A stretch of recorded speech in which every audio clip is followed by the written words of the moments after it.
Assalamualaikum warahmatullahi wabarakatuh. Alhamdulillah, Allahumma sholli ala sayyidina Muhammadin wa ala alihi wa ashabihi ahli sidqi wal wafa. Alhamdulillah teman-teman, hari ini dapat kembali menampilkan sebuah video yang mana kita akan membicarakan tentang kisah para datuk yang terkenal di Kalimantan Selatan. Semoga ini ada manfaatnya buat pendengar ya, dan kita membaca kisah beliau pada umumnya.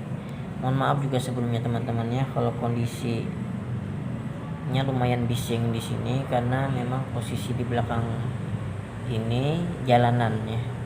Sehingga mohon maaf apabila ada ucapan saya yang mungkin kurang terdengar jelas, apalagi diganggu dengan suara yang bising ya, karena kita tidak bisa juga ya menghentikan karena memang jalanan umum ya teman-teman ya. Jadi mohon maaf sekali lagi kalaunya ada hal yang tidak nyaman didengar oleh teman-teman, seperti suara knalpot yang nyaring mungkin atau bagaimana, mohon dimaafkan. Baiklah, langsung saja kita masuk kepada kisah siapa lagi nih ya, yaitu tentang kisah Datu Landak Martapura.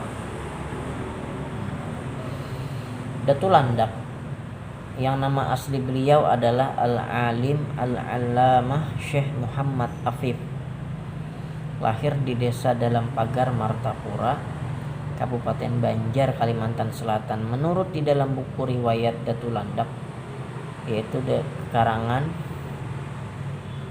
ditulis oleh Muhammad Zayadi Ahmad, dan di dalam buku Maulana Syekh Muhammad Arsyad Al-Banjari karya Abu Daudi menyebutkan bahwa Datu Landak atau Syekh Haji Muhammad Afif adalah putra Sari dan Sari anak oleh Khalifah Zainuddin. Khalifah Zainuddin putra Datuk Kelampayan, yang mana Datuk Kelampayan ini bernama asli yaitu Syekh Muhammad Arsyad Al-Banjari,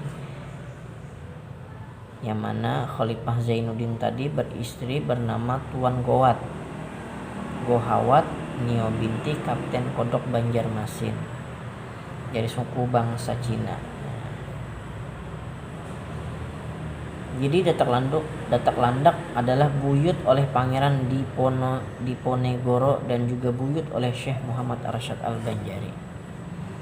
Keturunan para wali ini. Dari perkawinan Anang Mahmud dengan Sari binti Khalifah Zainuddin mendapatkan 6 orang anak, 3 putra dan 3 putri, termasuk Datuk Landak tersebut. Jadi Datuk Landak ini beliau merupakan anak pada urutan keempat ya teman-teman.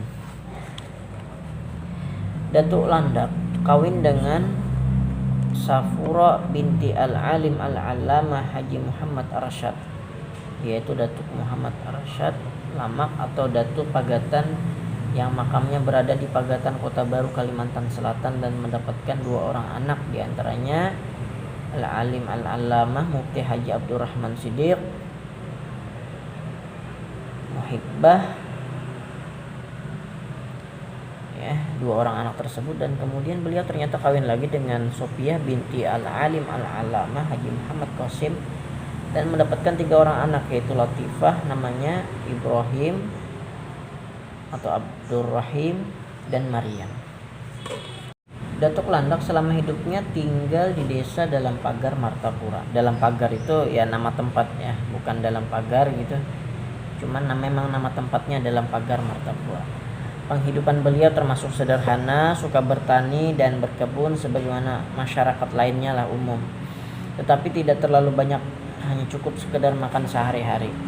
Di samping bertani, beliau juga suka berdagang jamu seperti majum, dupa, garu.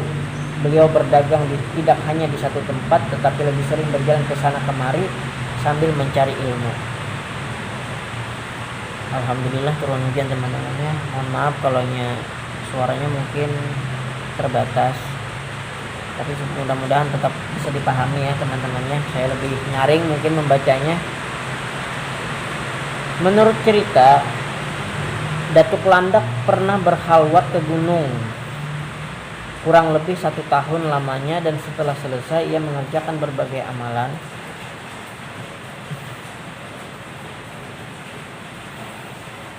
Nah, setelah itu diberikanlah berupa gelang oleh Pangeran Suryanata sebagai bukti bahwa ia mendapat ijazah dan mampu menghadapi segala macam rintangan dan halangan daripada perbuatan manusia, jin, iblis atau makhluk jahat lainnya. Dengan kehendak Allah Subhanahu wa taala maka ilmu dan kesaktiannya semakin bertambah. Tidak gentar menghadapi berbagai rintangan dan halangan. Banyak cobaan yang datang pada waktu beliau mengerjakan khalwat di gunung tadi ya, di hutan. Bayangkan sendirian di hutan, pastilah yang kita khawatirkan daripada gangguan makhluk berupa jin ya, atau yang nyata seperti hewan buas gitu. Tapi beliau jalani itu semua dengan ketabahan dan dengan keyakinan dan hanya berserah diri kepada Allah Subhanahu wa taala. Karena beliau yakin tiada yang dapat menandingi kekuasaan Allah. Maka apabila Allah itu berkehendak sesuatu maka pastilah terjadi. Itulah yang beliau pegang selama beliau berkhalwat di hutan. Singkat cerita, pada tahun 1896 atau tahun 1314 Hijriah, timbullah inisiatif dari kalangan masyarakat dan para alim ulama serta kaum hartawan untuk membangun masjid. Inisiatif ini mendapat sambutan yang positif dari semua masyarakat Martapura, terutama di kalangan kaum hartawan, donaturnya ya. Pelopor yang terkenal hartawan serta dermawan pada saat itu adalah Haji Muhammad Tahir, terkenal dengan sebutan Datuk Kaya. Seperti kita ketahui bahwa Datuk Landak adalah seseorang yang sakti, seperti kata pepatah, tak lekang kena panas dan tak lapuk kena hujan, kata orang Banjar. Kuat fisik beliau itu karena berkhalwat cukup lama dapat bertahan hidup di hutan. Maka diberikanlah kepada beliau kepercayaan untuk mencari kayu ulin di hutan Barito yang akan dijadikan tiang utama pembangunan masjid tersebut. Dengan ditemani oleh Haji Muhammad Khalid bin Yahya, Haji Muhammad Haji Idris, dan Muhammad Fattah. Dan ketiga orang tersebut adalah keponakannya sendiri. Akhirnya berangkatlah 4 orang tokoh tersebut pada waktu malam hari. Alat transportasi yang digunakan mereka waktu itu tidak ada yang mengetahui, ya maksudnya masuk ke dalam hutan gitu. Ringkasnya, keempat tokoh ini pergi menuju hutan belantara yang dipenuhi duri, penuh halangan dan rintangan, bahkan binatang buas yang bersarang di gugusan hutan ulin yang tumbuh di hutan Barito. Lebih utama lagi, yang sangat mengerikan penghuni hutan yang dimaksud adalah orang suku Dayak yang masih primitif, yang berkeliaran di dalam hutan tadi, hutan Barito tadi, yang sedang berburu binatang dan bisa juga mengayau. Nah, ngayau ini bahasa Indonesianya adalah mencari kepala manusia, ya, yaitu dengan cara dipenggal kepalanya dan ditinggalkan tubuhnya, mayau ya. Setelah keempat tokoh ini sampai ke pinggir hutan yang dituju, tepat di tepi sungai Barito, sekitar perjalanan 1 hari lah masuk ke dalam, maka bertemulah mereka dengan segerombolan suku Dayak yang lengkap dengan senjata dan hendak memotong keempat kepala datuk tadi. Datuk. Namun Datuk Landak lebih dahulu melihat mereka dan menegur mereka sehingga mereka tidak berdaya dan lemah ya, karena memang sakti ya, punya ilmu tenaga dalam gitu. Kemudian akhirnya suku Dayak tadi menyerah dan menjadi kawan dan ternyata membantu untuk menembang kayu ulin ya. Berbalik membantu, bukan menyerang. Sesampai di daerah hutan kayu ulin yang banyak dan besar-besar, maka rombongan beristirahat sejenak untuk menghilangkan kelelahan, keletihan karena jauhnya perjalanan, dan mereka membuat balai atau pondok-pondok gitu untuk beristirahat. Pada esok harinya mulailah mereka melakukan penambangan dan Datuk Landak menghidupkan perapian atau asap sehingga hingga asapnya tercium ke segenap penjuru. Di saat itulah terjadi keanehan, di mana beberapa pohon mulai bertumbangan dan sebagian lagi dicabut begitu saja oleh Datuk Landak, seakan-akan mencabut serumpun ilalang, seperti membuang tanaman liar yang di tanah biasanya, rumput liar gitu. Begitu mudah mencabutnya pohon kayu ulin tadi. Setelah banyak batang-batang ulin terkumpul, baik yang besar ataupun yang kecil, kemudian mereka beristirahat. Dan adapun bekas akar ulin besar yang dicabut oleh Datuk Landak tadi, kebanyakannya menjadi danau. Ya karena gubangannya besar gitu, dimasuki oleh air dan menjadi danau. Dan di tengah-tengahnya terdapat serumpun bamban yang berputar, sekarang disebut dengan bamban beredar. Pada saat Datuk Landak menarik ulin yang paling besar dan membawanya dari lokasi penembangan menuju pinggir sungai, tanah bekas gesekan batu pohon yang ditarik beliau terbongkar ya. Beliau menarik pohon ulin tadi ke tepi sungai, otomatis kan menjadi jalan gitu teman-teman. Ya. Dan akhirnya menjadi sungai yang kecil dan diberi sungai dengan Sungai Landak. Karena Datu tadi digelari dengan Datu Landak dan genangan air tadi dibuat oleh Datu Landak. Nah, ternyata teman-teman ya, di sela-sela tanah yang beliau kikis itu terdapat permata dan intan yang banyak. Nah, kemudian setelah melihat itu, beliau tanam kembali ke tanah yang lain gitu. Nah, kalau kita ya mungkin kalau melihat begitu langsung aja diambil, lumayan gitu. Tapi beliau mengasingkannya ke tanah yang lain untuk ditanam. Dan itu sekarang diberi nama dengan Loa Bamban atau tempat pendulangan intan di dekat situ.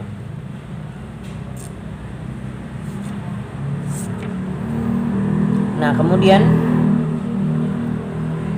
setelah menanam tadi, ternyata Datu juga ingin sebenarnya menyimpan ya beberapa gitu yang besar intannya, tetapi tiba-tiba terdengar bisikan di telinga beliau, "Jangan salah niat," kata beliau. "Nanti anak cucumu saja yang akan mengambilnya."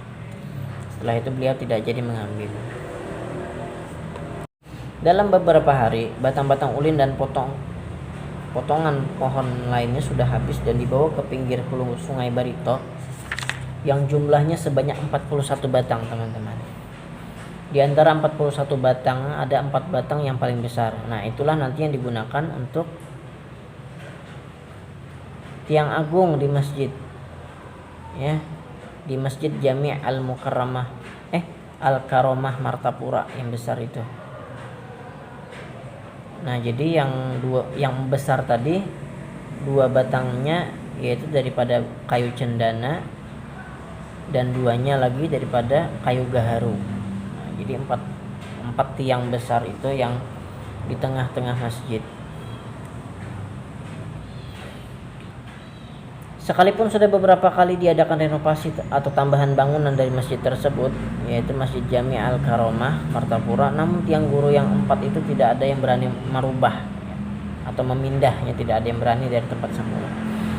Setelah rakit sudah selesai dibuat dan siap untuk membawa batang-batang pohon tersebut untuk dihanyutkan ke air yang sudah tampak kelihatan pasang surut dan mulai deras ke arah laut menuju Banjar, maka dengan berpamitan keempat orang rombongan itu dengan beberapa orang yang turut membantu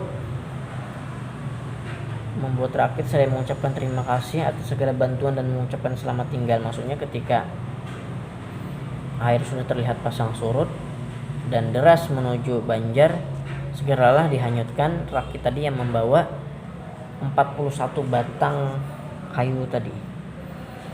Kemudian Datuk Landak bersama kawan-kawannya turun ke rakit sambil melepaskan tali pengikat yang terbuat dari rotan atau mano. Dengan mengucap Bismillahirrahmanirrahim, rakit kayu ulin tersebut hanyut dengan cepat sekali menuju Banjarmasin atau muara sungai di Martapura. Tidak terasa waktu di perjalanan Setelah melewati Sungai Barito dan Sungai Martapura dengan dibantu oleh kapal menuju lokasi, akhirnya mereka sampai ke tempat tujuan. Kedatangan keempat tokoh ini bersama rakit ulinnya disambut oleh puluhan grup hadrah oleh masyarakat Martapura dengan sangat meriah sekali. Dan pada waktu malam sepanjang tepi sungai dinyalakan lampu obor dan lilin untuk menerangi jalan rakitnya, ya.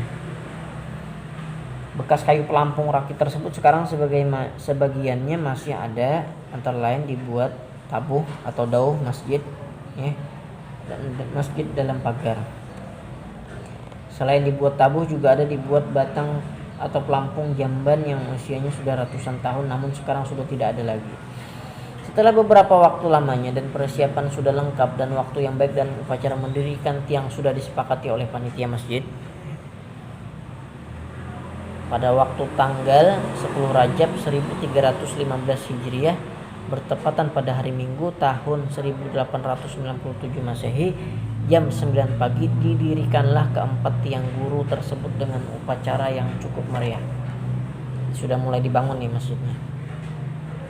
Menurut cerita, karena lubang untuk mendirikan keempat tiang guru itu sudah lama disiapkan, maka dengan tidak ragu-ragu Datuk Landak mengangkat tiang guru tersebut sendirian, dan yang mengherankan, ia hanya memukul tanah dengan telapak tangan saja. Tiang guru itu pun berdiri dengan sendirinya. Masya Allah.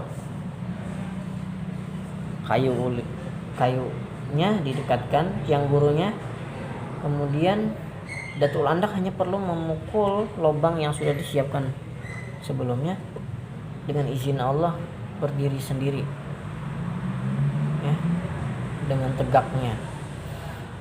Melihat peristiwa yang unik dan di luar jangkauan akal pikiran itu, masyarakat yang melihat peristiwa itu terkagum-kagum dan berucap subhanallah.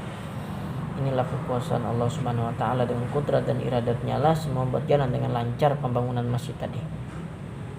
Walaupun tanpa dibantu oleh alat peralatan pengangkut beban berat, itu tidak perlu, ya, pakai alat, semua dikerjakan dengan lancar, alhamdulillah atas pertolongan Allah, ya. Akhirnya dalam usia 90 tahun